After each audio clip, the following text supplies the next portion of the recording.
It is my opinion that you do not really understand the concept of banking. All the banks are broke. Bank Santander, Deutsche Bank, Royal Bank of Scotland, they're all broke. And why are they broke? It isn't an act of God. It isn't some sort of tsunami.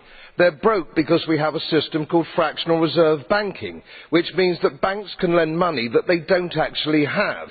It's a criminal scandal, and it's been going on for too long. To add to that problem, you have moral hazard, a very significant moral hazard from the political sphere.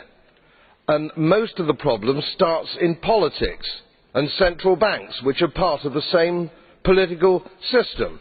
We have counterfeiting, sometimes called quantitative easing, but counterfeiting by any other name. The artificial printing of money, which if any ordinary person did, they'd go to prison for a very long time.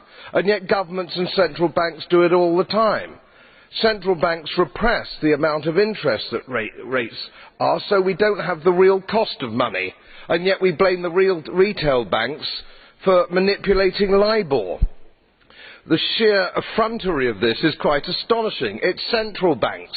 It's central banks that manipulate interest rates, Commissioner.